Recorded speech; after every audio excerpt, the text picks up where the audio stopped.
नमः शिवाय। शिवजी सदा सहाय। ओम नमः शिवाय। गुरु जी सदा सहाय। रुद्र संहिता के पंचम युद्ध खंड का 42वां अध्याय।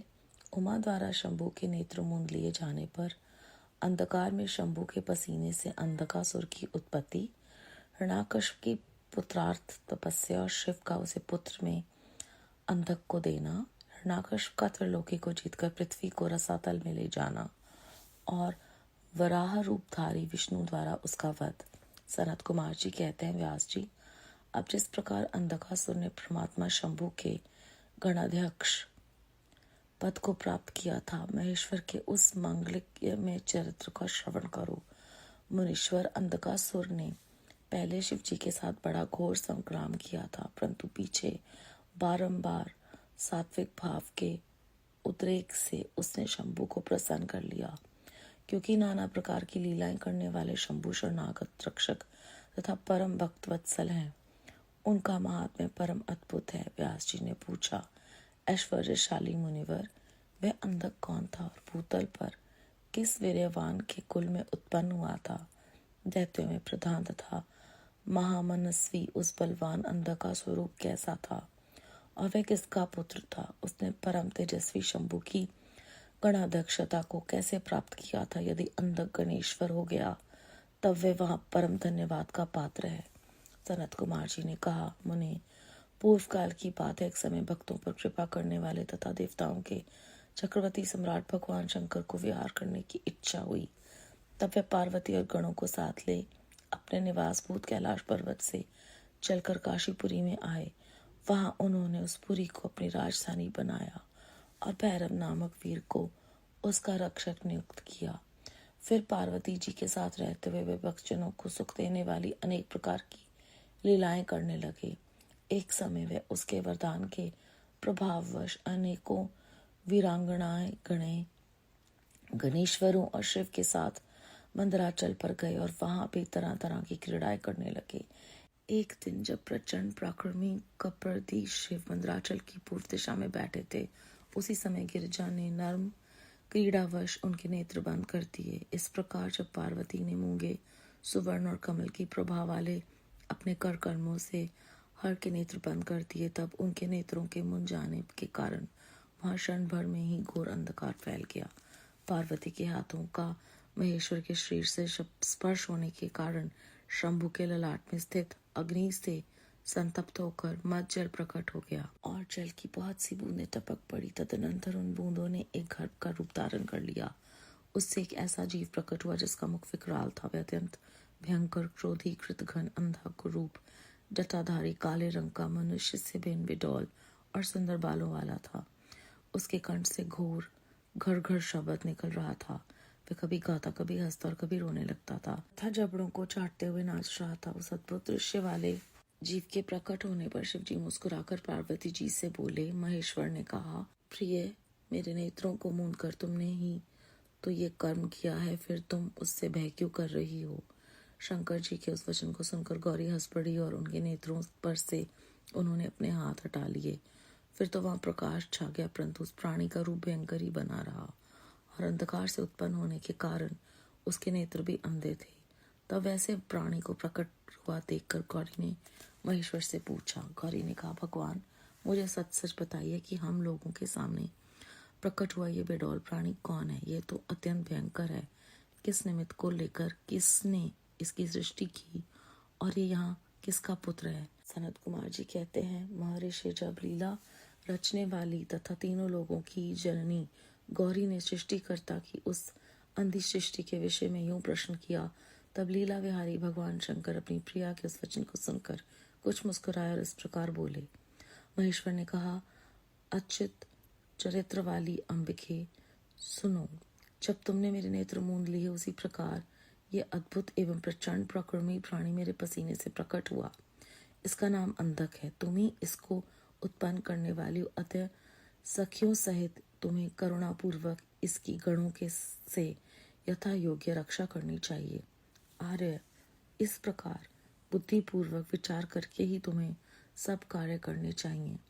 सनत कुमार जी कहते हैं, मुने, अपने स्वामी के ऐसे वचन सुनकर गौरी का हृदय करुणार्ध हो गया। वे अपनी सखियों सहित अंधक की अपने पुत्र की भांति नाना प्रकार के उपायों द्वारा रक्षा करने लगी। तदनंतर शिशिर ऋतु आने पर दैत्य हिरण्याक्ष पुत्र की कामना से उसी वन में आया, क्योंकि उसकी पत्नी उसके ज्येष्ठ बंधु की संतान परंपरा को देखकर उसे संतानार्थ तपश्चर्या के लिए प्रेरित किया था। वहां वह कश्यप नंदन हिरण्याक्ष वन का आश्रय ले पुत्र प्राप्ति के लिए घोर तप करने लगा। उसके मन में महेश्वर के दर्शन की इच्छा थी, अतः वह क्रोध आदि दोषों को अपने काबू में करके ठूंठ की भांति निश्चल होकर समाधिस्थ हो गया।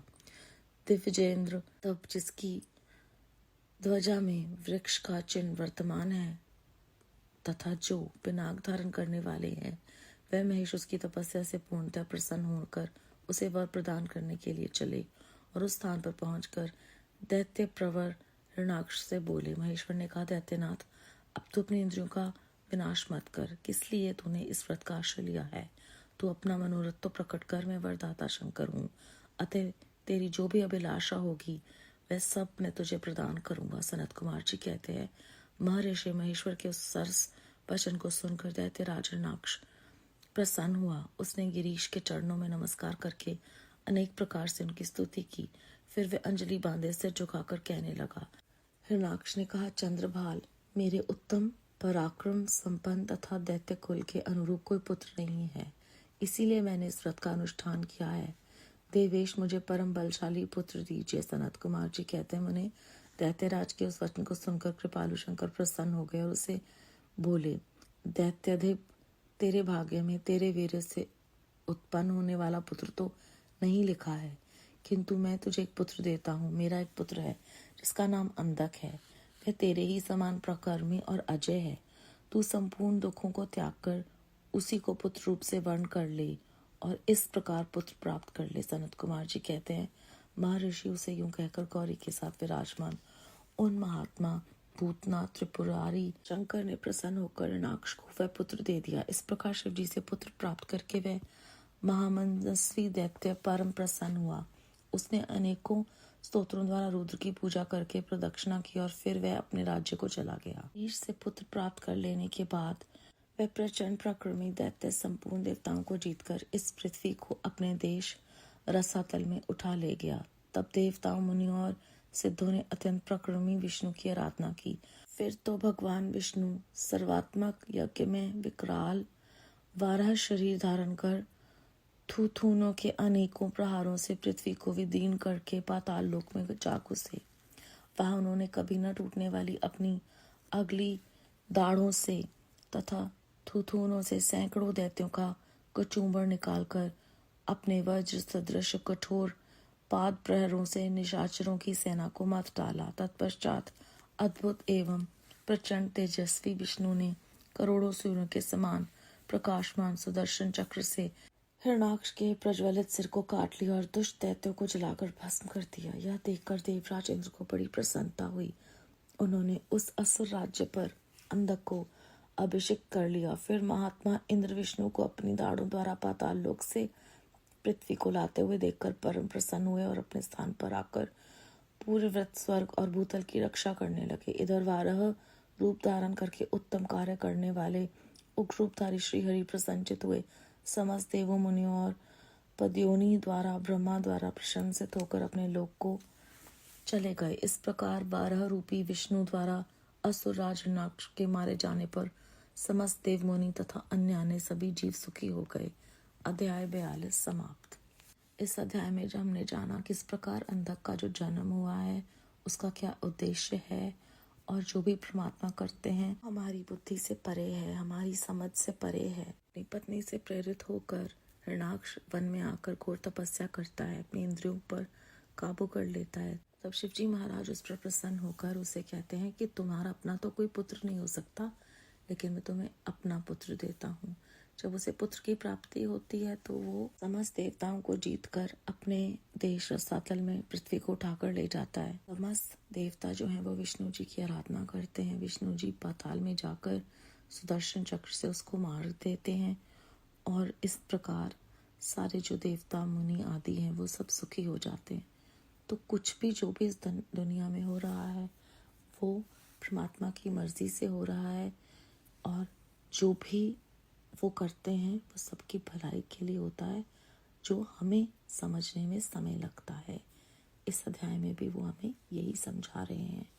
ओम नमः शिवाय। शिव जी सदा सहाय। ओम नमः शिवाय। गुरु जी सदा सहाय। बेअंत शुक्राना गुरु जी महाराज।